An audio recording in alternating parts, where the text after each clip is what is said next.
Welcome to Politics Done Right. I am your host, Egberto Willies. This is the progressive program that will take the mystery out of politics. This is the program that will encourage you to make sure government becomes we the people. Whether you are liberal, conservative, or otherwise, you get to air your point of view. Remember, you can also send me a tweet to EGBERTOWILLIES. That is, at Egberto Willies. Let us engage. It is politics done right. 1, 2, 3, 4. Well, folks, welcome to one more edition of Politics Done Right. We are exactly 6 minutes late, and there is a reason. There was a problem getting us into Blog Talk Radio for actually our online show. Our Skype show, or not rather Skype show, but our Periscope show is doing just fine. We are online. So what are we going to talk about today? Well, while I get myself settled in finding all the things that I need to find, I'm going to tell you, I am going to see that basically we're going to talk about three things. Actually, there are two specific, and the third one is going to be all about you, anybody who calls in. So before we get started, please remember that number is 646-929-2495. Again, that number is 646-929-2495. The first topic we're going to take is going to be, well, since I think Bobby may be on the other line, so I want to discuss with Bobby about President Obama, who he thinks has a foreign policy problem, and I want to discuss that somewhat in detail with the man. But also I want to discuss about Bernie Sanders. The Bernie Sanders, what would I call it? The DNC attack on Bernie Sanders. I know a whole lot of Hillary Clinton people would say, well, somehow they stole data. Now, as a computer expert myself, I have a software company, I want to tell you something. I can understand exactly what happened. I mean, if all the data is commingled and you just download your data, depending on your SQL search, of course. And for anybody who's used Van, they know that, whether you call it stealing data or whatever, it's debatable. But I don't want to mince ears here. What I want to do, however, before I get too far into the thing, is for us to go ahead and do what? You know what we're going to do. It's time for the weekly blog post. Well, the weekly blog post this time around is actually on the president and the news conference he had yesterday. I found it fascinating the way in which he said this. But here it goes. The title is President Obama said the GOP stance on climate change is an outlier. After we do this blog of the week, we'll get into the issues at hand. But anyhow, here it goes. President Obama gave a news conference on Friday in which he highlighted his accomplishments as President of the United States. He discussed climate change in detail. He pointed out that every step made in trying to clean up the environment was met with cries that it would kill industry or destroy the economy. Instead, steady progress has always been made. This is the president. Every time we have made a decision, President Obama said, you know what we're going to have. Clean air. The predictions were everything is going to fall apart. And lo and behold, it turned out that American innovation makes getting clean air a lot less expensive than people expected, and it happened a lot faster. When we made the decision that we would double fuel efficiency standards on cars, everybody said it's going to ruin the American auto industry. The American auto industry has been booming over the last couple of years. The president also pointed out that acid rain was a problem back in the 80s and 90s, and it was a Republican president, George H.W. Bush, who signed legislation to tackle that problem that is mostly solved. As we know, we don't really have a big acid rain problem anymore. Check out all the things that could have been corroded and the lakes that could have been gone. Many said it would ruin business. It did not. One should note that had that problem not been solved, it would have negatively affected both the flora and fauna nationally and likely would have cost more in the aggregate. The president acknowledged that Republicans would likely continue complaining and campaigning against his efforts to climate change, but then he gave a prescient statement the Republicans would do well to heed if they want to be taken seriously and both nationally and internationally.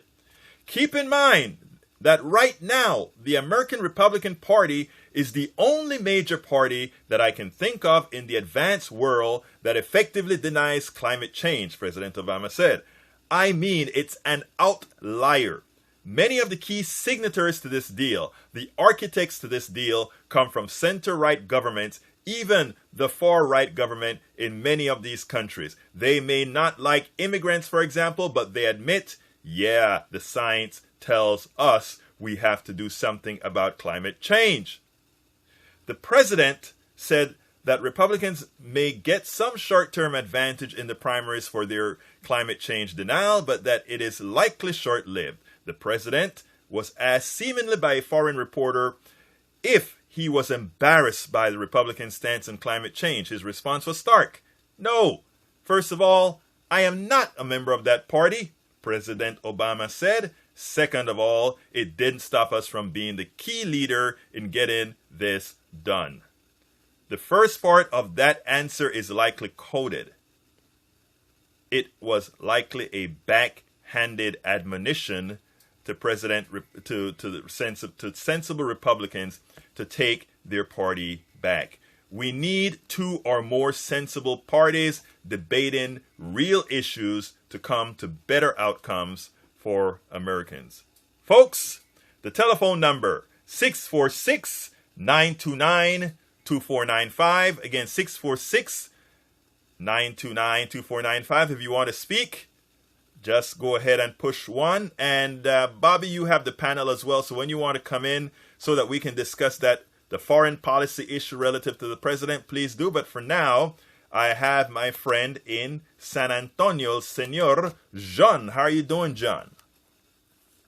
Good. Good afternoon. How you feeling? I am feeling great. I am very excited to hear what you have to say about the DNC racket, the DNC attack on Bernie Sanders, or do you see it that way?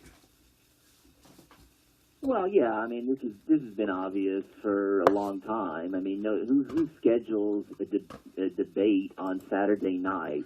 Wait, John. I want to tackle that, but I want you to tackle for me what you think about the scandal. Well, you know it's not a scandal, and we really know how databases work. What do you think about what happened this week about the data breach and that sort of thing? Well, I'm not an expert on that subject. I think you are. So, I mean, as far as what I've read, it seems like the Sanders campaign, had a legitimate complaint. And obviously, after thinking about it a while, the DNC also felt the same way because they gave him the information now. I guess that was earlier in the morning, right? Yes. Go ahead. I'm sorry. I think it just reflects poorly on the Clinton campaign because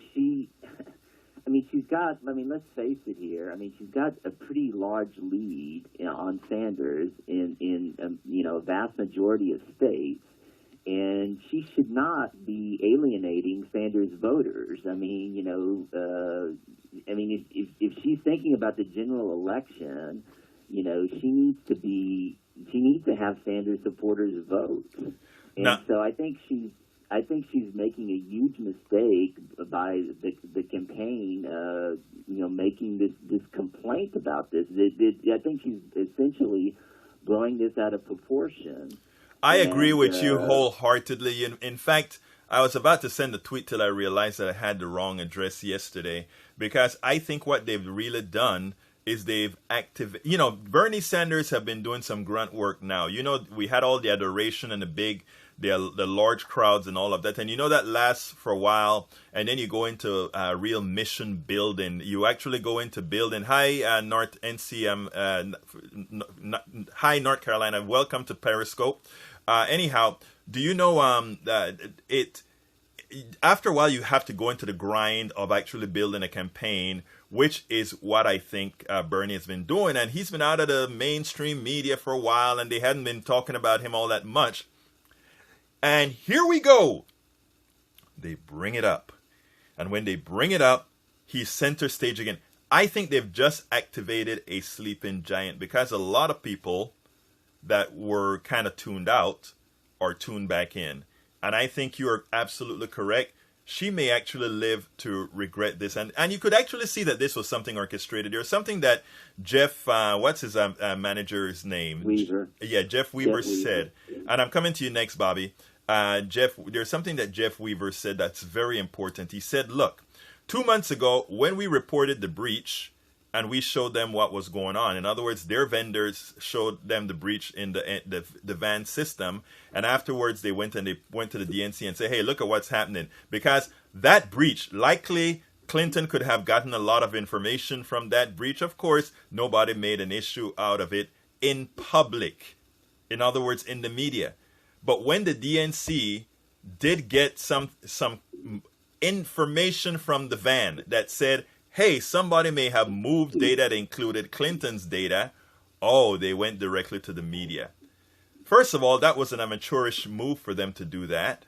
And secondly, it was a silly move because what it does is you notice what the suit was about and why they settled very early actually they settled up past midnight this morning because I was up blogging about it this morning. They settled it before they got to court because they're hoping not to go to court, because if they have clean audit trails, I'm going to tell you, John, what it's going to show is just maybe, and we don't know this for a fact, we don't know it for a fact, but just maybe 2 months ago when there was that breach and the Sanders campaign went to the DNC, they went nowhere else, they didn't go to the press, that there may have been some shenanigans that happened with that data. So we'll see.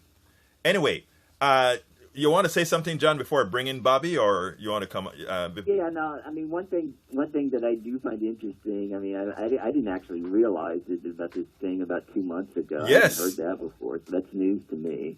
Okay, but I mean, I get an email from the Hillary campaign, and I thought that was kind of strange, because I mean, I guess I get emails from all kinds of people, right? Democrats and liberals.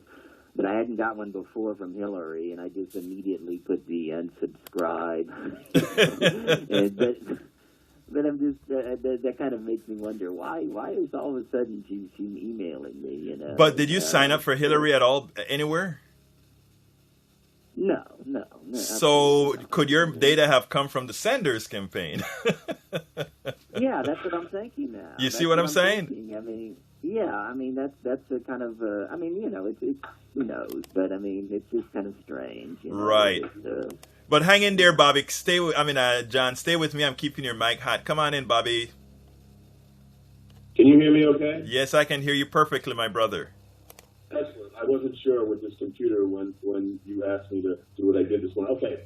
I was curious, talking about the subject you're talking about, I was curious if you happened to heard an interview that Wasserman Schultz did on this issue. I happened to see it this morning, listened to it. Have you heard it? I saw it last night. Yeah, I watched it last night on. If it's the same one, she gave two extensive interviews. One she gave to, I think it was All In, and then I think she gave another one to earlier in the day to MTP, if I remember correctly. Can I play it? Yeah, sure. Please do. Senator Sanders' campaign staff is not serving him very well. Alex, I had to personally call Senator Sanders yesterday after we learned on Wednesday that this breach had occurred. We had a glitch with our vendor, which obviously was a significant concern, and we learned that during the period of time in which there was an opening in which our campaigns could see one another's proprietary data, the Sanders campaign staff chose to view, download, export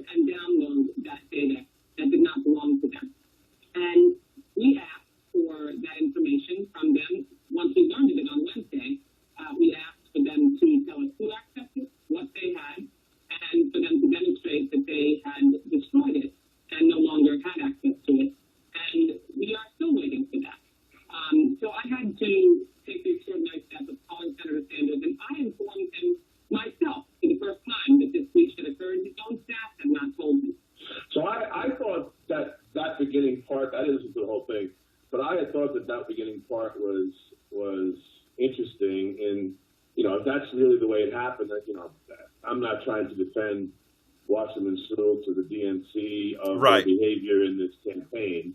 I'm not trying to acerbate them either. I tend to try and take a seat back when I see things like this and wait for the cream to rise to the top so we really know what's going on. But I thought that was an illuminating interview on this issue, especially with her saying, for example, that they just found out about it on Wednesday, and that she did mention the vendor, which is absolutely a problem. Mm-hmm. And from what I understand, Bernie Sanders has fired the intern. Right.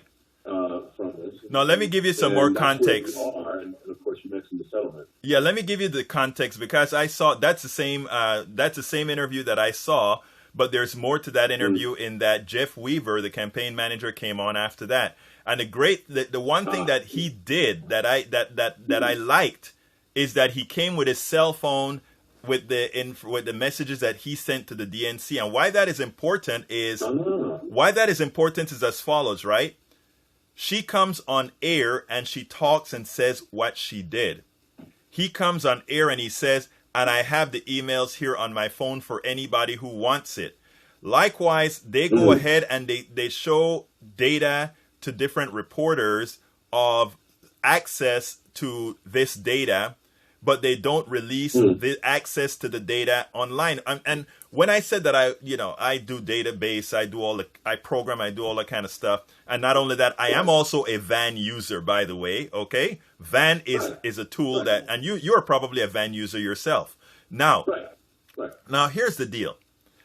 You can, if I do a mass search and I say, bring me everybody in 734, and that firewall is down, and it also include columns for Hillary's data, they can call that an access to Hillary's data, but I can call that an access to my data that just came along with hers. And so what I'm saying is, it is very dubious, and one of the reasons you can understand why these guys are upset about it is the first thing that the DNC did was to run to the media right before, by the way, again, right before this debate. So you wonder what is really up, because again, this breach was from the DNC's company. It was a breach that was reported before. It is almost as if they wanted some sort of an audit trail of people doing these sort of things. Now, the second thing that he showed Weaver did on his cell phone is he said, after they requested information from, we continuously asked them what do they need. And until they filed the suit, and he said, I have the email to show you, until they filed the suit, there was no response from the DNC. The suit was filed last night. By midnight, they had access to their data with the expectation that the suit would be dropped. But now the Bernie campaign is seeming to want to fight. It seems from the last that I read that what they want to do now is they say, okay, we show that our guys did in effect see Hillary's data, but we want all the audit trails done, including from 2 months ago when nobody made any issues about it. Because just maybe within that audit trail, you will find that their data was accessed. Now, John just got an email from the Hillary Clinton campaign, and John tells me he's never signed up with her. Right, John? What's interesting, to kind of echo your run to the media point, is when they did it, they focused a lot on, like she just said, dubious behavior. Right. When the dubious behavior was, and it isn't necessarily even dubious, but the problem came from the vendor. I mean, Sanders, even in the worst thought processes possible, Sanders' intern did not come up with this. Exactly. The worst thing he did was see something that he shouldn't have. Right. Download something. How much premeditation is involved there with the way that they approach it? I have to agree with that. The DNC, well, you know me. I'm not the party guy. Oh, no, I know that, Bobby. I know that. And the DNC, Debbie Wasserman Schultz is not a fun person, obviously. Right. When it comes to fairness and all those. Welcome, TW. And you know, it is interesting that this comes right before the debate, because what are we going to do? We're going to have it as part of the debate now? Right, and Which would be ridiculous. I think I think the whole thing was sort of, hi from Minnesota. I think it was really set up, right?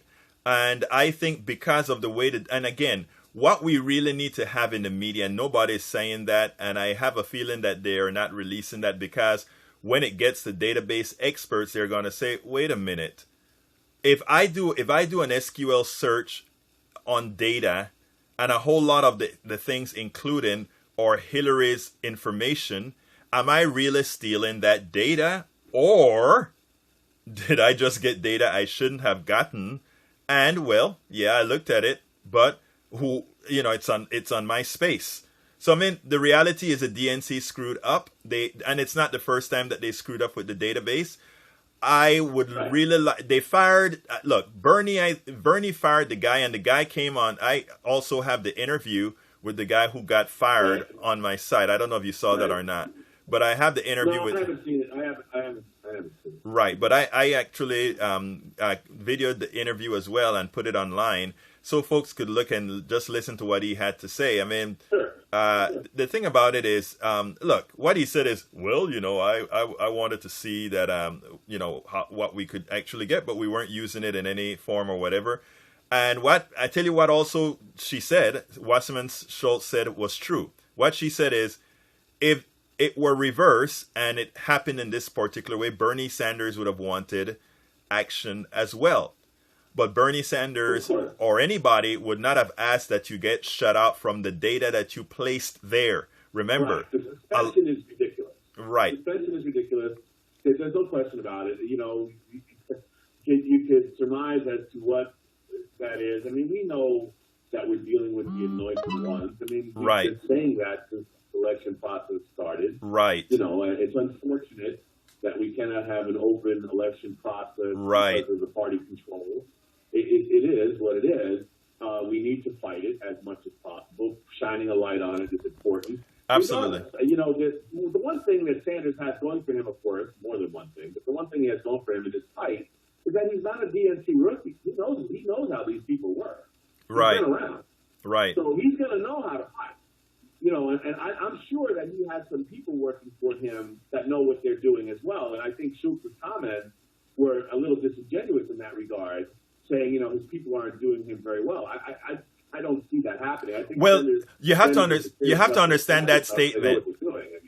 You have to understand that statement. By the way, Christian conservatives, stay with me. I'm a liberal, but we believe in talking to both sides. You should go to politicsdoneright.com and see the types of conversations we have with both liberals and Democrats.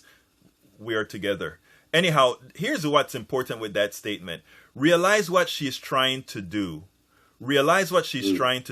She is trying to keep Bernie Sanders at a distance, but at the same time not alienate his people. Oh, we respect Bernie Sanders. We think Bernie Sanders is ethical. It is just that the people working for him is unethical. So we can destroy his campaign without destroying his character.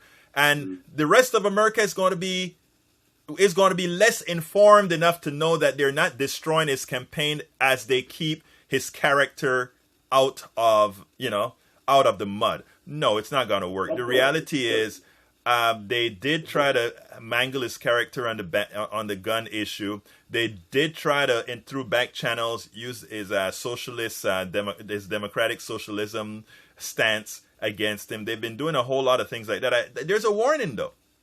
And the warning comes from Donald Trump. America is in an angst. There's an angst in America right now. Donald Trump is doing well, not because America just loves Donald Trump.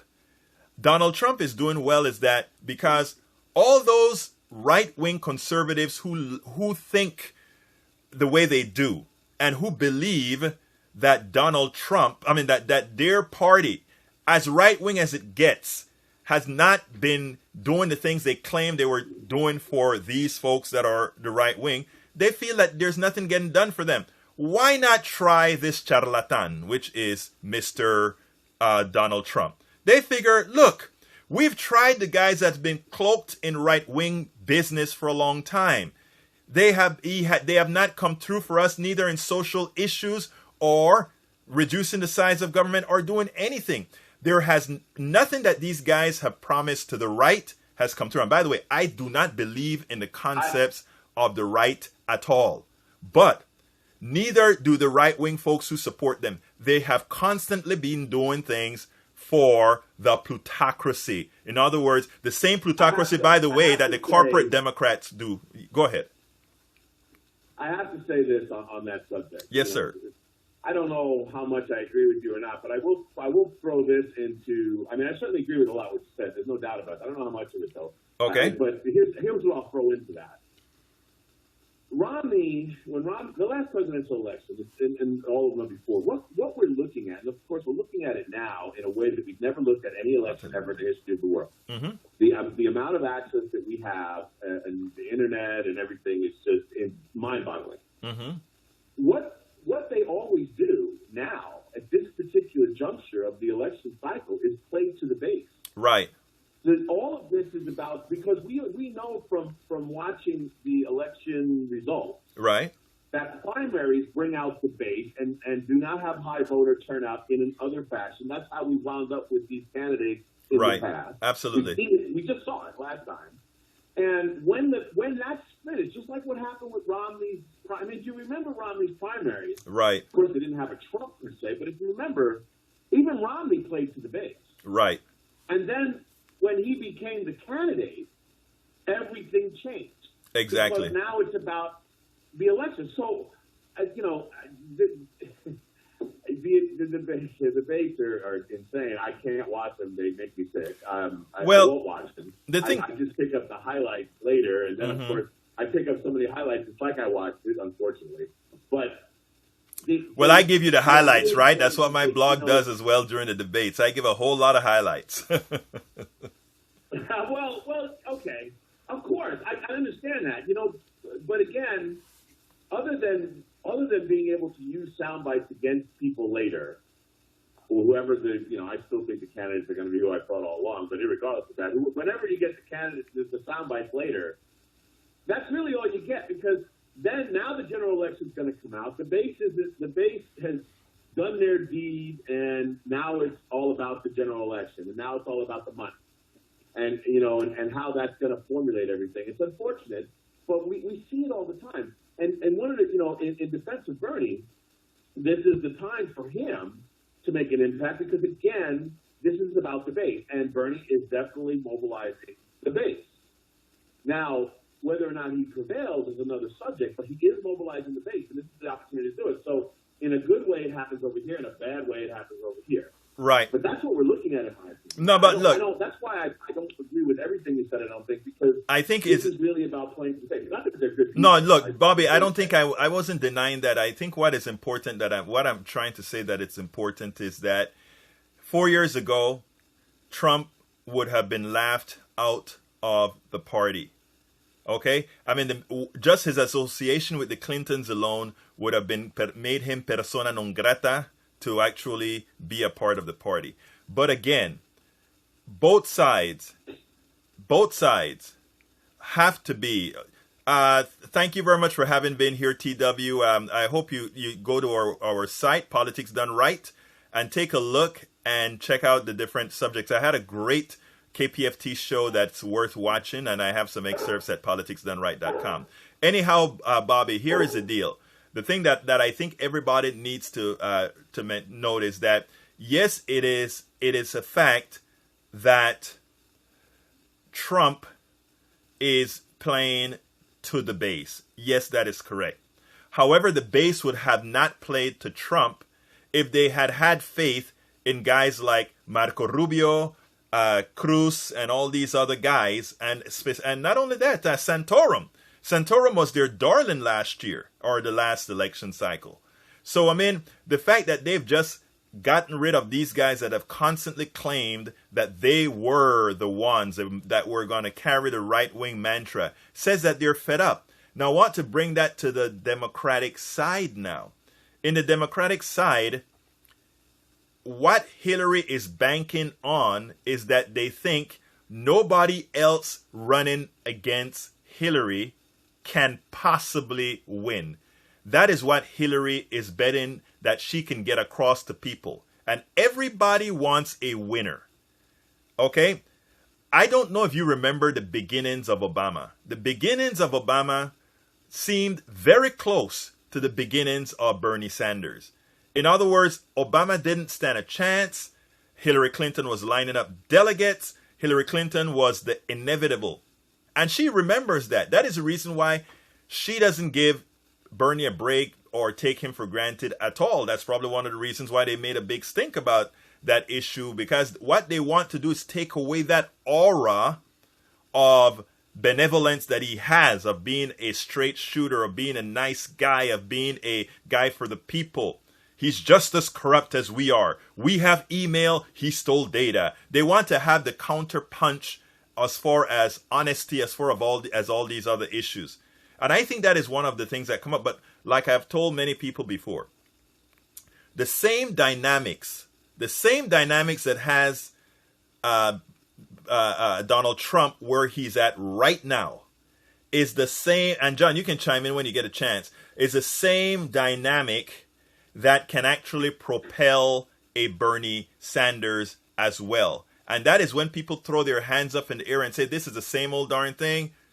I am just going to go ahead and go with my heart instead of my head. Come on in on that, John. Well, I mean, first of all, I want to disagree with you a little bit. Sure. On Trump in 2011 when he was thinking about running, because at the time when he was actually making the most noise about running, I believe it was in May of 2011. Right. He was leading polls. I didn't know that. I didn't know. Yeah, there were about 4 polls that he was leading in, Mm-hmm. and so I mean, I disagree with you there. I think that his main emphasis Mm-hmm. is on the other, is on racism, and is on the other, trying to address the other, and that is his main appeal. Now, let me ask you, John, because you're the one who looked at the poll, and I definitely didn't see that, and I don't remember that from 2011, and I thought I just about had all of that covered. So let me ask you this about those polls. Do you recall what they were? I mean, who ran the polls, and not only who ran the polls, but what kind of margins he had against who was running? Okay, yeah, I mean, I can look it up real quick. No, at your convenience. Just, it's no rush. Right. I'm just curious. It was for a short time because he was saying that he was considering running, Mm-hmm. and then in fact Lawrence O'Donnell basically said no, he's not going to run. So I mean, he was saying that he's going to he's making a lot of money from the apprentice and blah blah blah, and this is all a bluff. And it came out later that he was a lot more serious back then, Right. than before. But I mean, than people thought, rather. Mm-hmm. Okay, but the point is that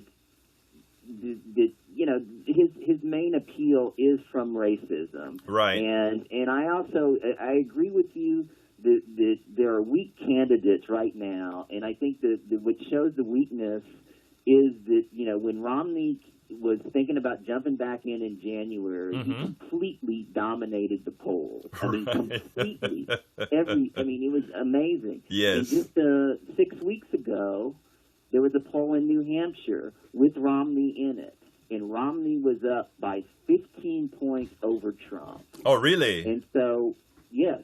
And so, I think that, people believe Romney was a winner. I also think if Paul Ryan were to come into the race, that he would beat Trump. But people don't see anybody from the establishment Right. that can actually win. And I think this is also a misunderstanding. I mean, this is part of right-wing talk radio and the Mm-hmm. right-wing media establishment saying they're all losers, they haven't accomplished anything. But it's also part of the right-wing who don't understand the checks and balances of the Constitution. Right. Because they can't do anything, because they don't control the The House, majority, they control don't the have Senate 50 and plus the 1. presidency. Right. And Right. so I mean, that's why I think there's so much frustration, and that's why they forced Boehner out. And so, I mean, I think those are some of the major issues. I would love to see in a general poll again to kind of reinforce what you just said. I would love to see a Romney or a Ryan put in the mix with the polls, because the theory that I'm going off, that these guys have constantly not supported us, because if you look at why Rush Limbaugh and these other guys were for a while pretty much supporting Trump until he pretty much went against Cruz, you kind of wonder if that is not what they're saying, because it's the same thing that Cruz is saying as well. They haven't been really running like conservatives. They keep saying they're going to do these conservative things, but when they get into office, they're just the same. That's a mantra that Cruz has been preaching. That is a mantra that sometimes Trump likes to push. So who knows? I would love to see that poll, though. That Trump's polling numbers are going down. And I hate polls.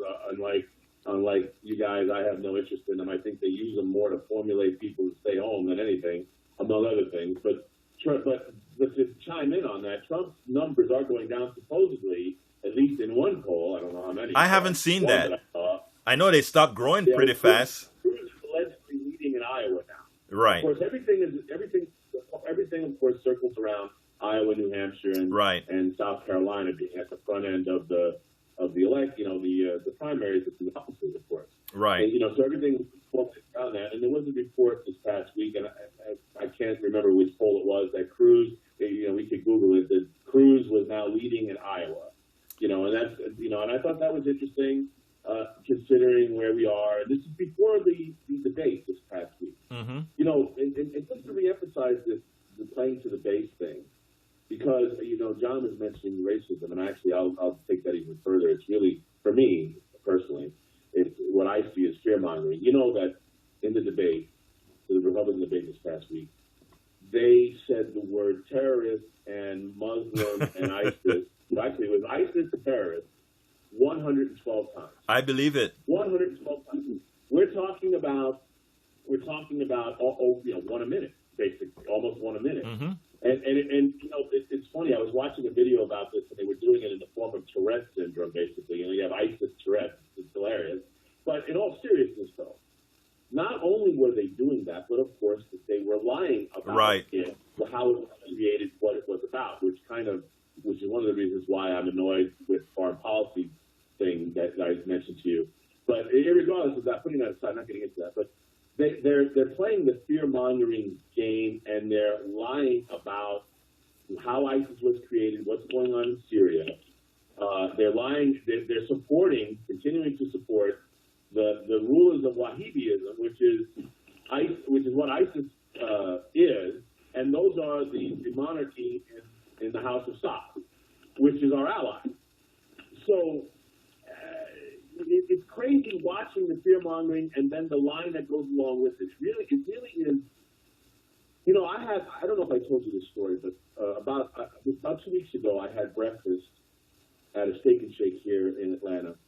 I was getting ready to take a plane trip to a conference I mentioned to you, and I just stopped in to have breakfast. I needed to, get some fuel, and a gentleman walked over to me and he said, "Are you a veteran?" I said, "Yes." He goes, "Well, we are veterans over here at this table, and we have breakfast here the second and fourth Tuesday of every month." I said, "Well, that's wonderful." And there was a group of people there, and it was building and stuff, and they were older than myself. I'm 53, as you know, and majority of us may not know. And most of them were older than I am, Vietnam vets. They had a 95-year-old Navy veteran from World War II there. It was wonderful to meet him. But anyway, so after I'd already ordered and everything, so I ate, and then I decided to go over and say hello to them. So I wound up sitting there for an hour, a good hour and a half, just talking to them and stuff. And I didn't want, we got into politics, of course. And I didn't want to get into debates with people. I just wanted to listen to what they had to say, chime in here and there. And the thing that struck me most about the entire conversation was the disinformation that all of these people had about the truth. Right. And I was thinking, as they were talking to me, I was thinking about how there's no way that, and these people vote, these are voters. There's no way that these people are going to learn the truth and even know how to do it, and they're not on the internet, etc. But they're a big percentage of our voting bloc. And when you listen to them, Egberto, you can almost hear who's talking in their ear. Yes. Because of what they're saying. Now, you know? Bobby, I want to stop you there because amazing. I get your point. Here's the deal. And as you know, I do terrestrial radio as well on KPFT 90.1 FM. And that is one of the things that we have to counter, right? Because you're absolutely correct that there's a group of folk who they're not on the internet, but they're strong voters and they get all their information from Rush Limbaugh. But the other thing that they do is they surf the channels. So when if Rush is saying something that's not interested in it, they may scan over to Hannity or to one of their local right-wing stations. Every so often, somebody, and John, you probably have noticed that because you call into my KPFT show frequently. Every now and then a conservative would hear what we're saying and stay long enough to engage and call in or whatever. That is what we have to do, including here, including the little shows that we have here. And we have to try to package them so that we can get folks to listen. Because like you said, these are not very savvy people, but they're not bad people either. If you forget about speaking politics with them and just go have breakfast with them, these are people that you like just fine. But they start talking politics and all the things that they hear on the radio. How do you get them to start listening to you? Well, you know that they're there twice a month. Maybe you go out there twice a month. I made some comments, but of course you're assuming that I only think that the Republicans lie, which you know. No. That's not what I'm saying. That's not what I'm saying at all. Because I am against the plutocracy. I am against the plutocracy. The plutocracy is both Democrat and Republican, but there is a distinct difference between policies that affect middle class folks. Yes, they have. They're both. There's a distinct difference. But what I'm really trying to get across here is as follows. We are going to have to make that change one person at a time, and teach that one person how to make change 1 and 2 and 3 people at a time till we make it a geometric progression in changing people's hearts and minds. It sounds corny, but it's true. It's going to be a slow process. No, it's very true. And I was thinking about that while I was sitting there because I did chime in. I didn't get into the debate of ideology, but I did get into a little bit of chiming in about facts. When something was said that was just, certain things I just got to comment on. And of course, a lot of it revolves around the fear mongering. That's right. What's being played. As John mentioned, the racist part of it, bigotry, racism, the fear mongering, which all of that plays with. Exactly. Is absolutely crazy. Because the one thing, from the standpoint of that issue alone, I don't think the Democrats as candidates, I'm not saying all the Democrats or all the Republicans, but the Democrats candidates are doing enough to counter that. I think, and you know what? They don't really have to because they're not. It's not their base. Again, this is back to the primary strategy. Right. It's like who can we get in? Now, so you want them to say stuff, but they're not. Why bother? They're not playing to their base. Yeah. Now I have somebody here on Periscope that says, "Make America Great Again." LOL. Why don't you expand on that, Mr. Make America Great? Tell me what you meant by that. Are you saying you're a Trump supporter, or are you saying that, or you're saying something else?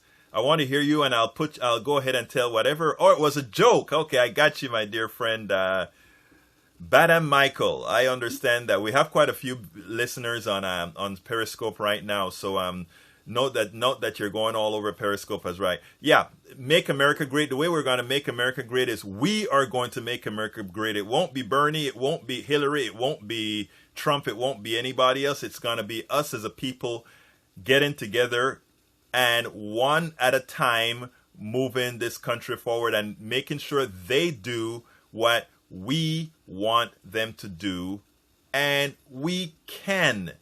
I don't know about having Obama with a third term, though, my friend. I like Obama. In fact, for the last 3 minutes, I'm going to have to give Bobby a chance to talk about how much he hates Obama's foreign policy. But before we go there, I personally think President Obama was a very good president in the aggregate.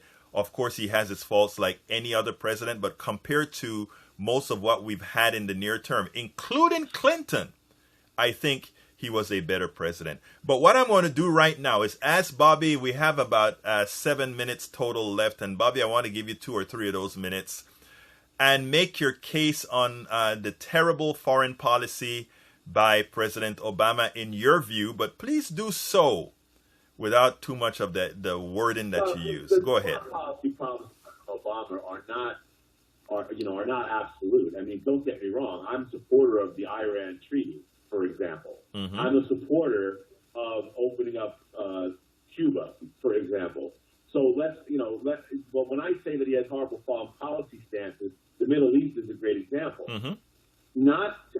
So if we start with just ISIS, the creation of ISIS relative to Syria and the Syria problem is an Obama issue, along with Congress. You know I never leave Congress out of anything.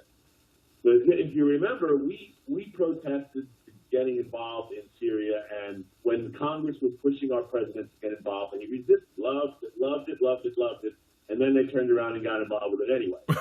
The idea was, the truth behind ISIS essentially starts with the pipeline that Qatar came to Syria with and wanted them to run a pipeline through all the way to Europe, through Qatar and Saudi Arabia and Syria and Turkey.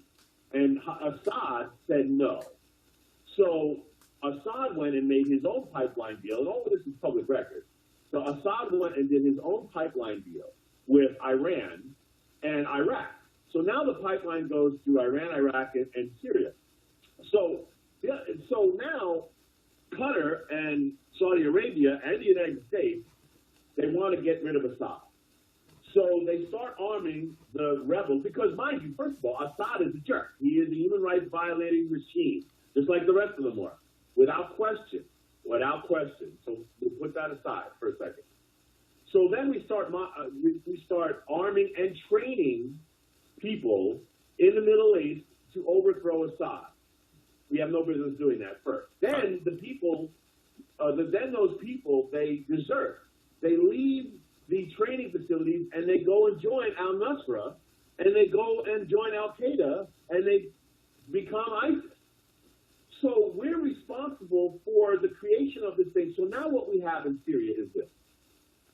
We have been bombing, we've been helping the rebels the entire time, just until recently. We've been helping the rebels try and overthrow Assad, weapons, money, and bombs.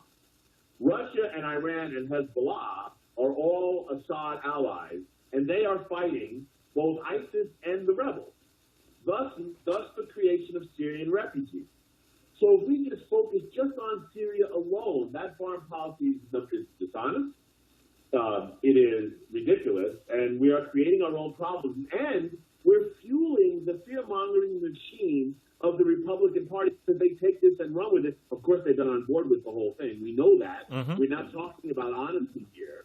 They've taken the whole thing. Add to that the dishonesty of the Obama drone program just on the casualty part of it and the targeting part of it. If you just look at that, those issues and all the documents have been released recently that have been exposed because of whistleblowers. We know about his situation with that they are not honest about the people that they're targeting. They do not acknowledge civilian casualties. They lump them all into the target. Okay, so we are now creating pissed off people against the United States for what? What is the purpose of doing all that? What happened to I'm going to be the diplomat like he is with Iran, for example? Right. So again, I am not going to argue those points with you, Bobby. And the reason I cannot argue those points with you is that on those particular points, you're right. However, foreign policy is a huge thing of putting puzzles together, putting pieces together, and some of them you force fit. And if you try to force fit it, it never gives you the picture that was originally there. And, that's some of what we're doing here. So I am going to give you that. But I look at things. Look, I will condemn the drone policy to some extent. I will condemn the way we do things in Syria to some extent. I will. But again, I'll tell you that in the aggregate, I think things are, our foreign policy has been better. I think the president, he is the president, but the presidency runs our foreign policy. And in so doing, there are a whole lot of machinations that have to go on. And I mean, it's the same thing that I say under Bush. I mean, it's the same thing I said under Clinton. It's the same thing I said under all these other guys. You don't move a juggernaut all at once. It takes a while to move a juggernaut. It takes a while to establish policies in which we're going to talk about compromise, policies in which we're going to talk about equal respect among countries and all these other issues. While you're doing that, you're doing a whole lot of bad things as well, because no one of these countries are... Yeah, you have 30 seconds and then I got to go. I want peace. Me too. What I want a policy of peace. Right. We are strong. We are the strongest nation in the world. It's not even close. Yes, we are. So far not close. But all we have to do is park everything and go, okay, what's the problem? You really want to mess with us. I want peace. We have, in my lifetime, with the possible exception of, as far as the amount of presidencies led to it. Right. Well, Jimmy Carter, we have never had a president that dominated. You're absolutely right. And I got to go with that. So give me a quick closer, Bobby, and then I'm going to ask John for a quick closer. So give me a quick closer. I appreciate the time tonight, everybody. Always great to shine the light on important issues, and everybody just pay attention to. Thank you, Bob. Find the truth. Thank you very much for being on the call, Bobby. Let's go to John. Yeah, I agree with almost everything Bobby said, but I do want to emphasize a little bit more that, essentially ISIS was created. I mean, it was the Sunnis in Iraq. Essentially, like right now, right. The generals, a lot of the leaders in ISIS were the generals, exactly, the Ba'athists that were taken out. So that was really, I mean, of course, Wahhabism, in the long term, that created everything. But, I mean, the main mitigating force was the invasion of Iraq. And I agree with Bobby, we shouldn't be involved at all, I think, in Syria. But the reason people want Assad out is, I mean, he did mention that his humanitarian record, but right. His humanitarian record and his father's humanitarian record, and what happened in the Arab Spring when people rose up, the Sunnis rose up, they were absolutely slaughtered, literally slaughtered. And 15 seconds, John. Really created that's what created the Civil War. And so, but I mean, I agree with Bobby. I'm a man of peace, and but I mean, the problem with Obama's record is he's a man of peace too, and the public doesn't want peace. Right. Oh, thank you. Thank you. The Republicans are driving this. They're just constantly having fear, and they're constantly putting them down. And so it's very hard for him to take a position of peace because right now that's all you hear about. Wow. He's weak. He's ineffectual. He's not. He's making the right intellectual decisions. Look, that was a prescient statement right there. The GOP has put the public in general into a model that they believe war is necessary. You're so right, John. Folks, thank you for listening once again to Politics Done Right.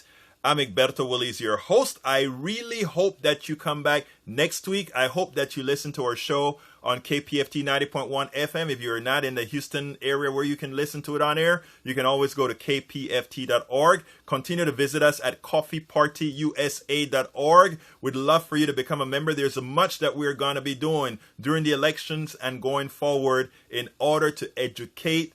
I don't want to be presumptuous, but in order for us to have a free flow of information so that we go beyond what's given by the mainstream media. I appreciate your time. I appreciate your trust. Thank you, and you have a wonder weekend. Goodbye. Bye-bye.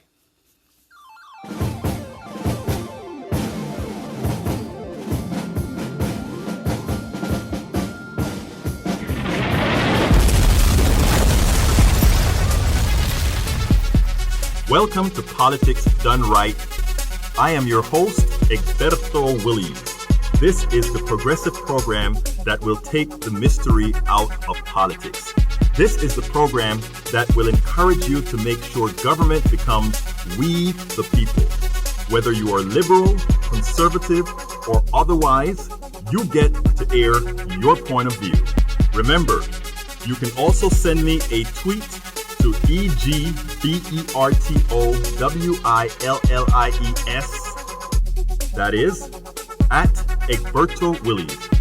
Let us engage. It is politics done right. 1, 2, 3, 4.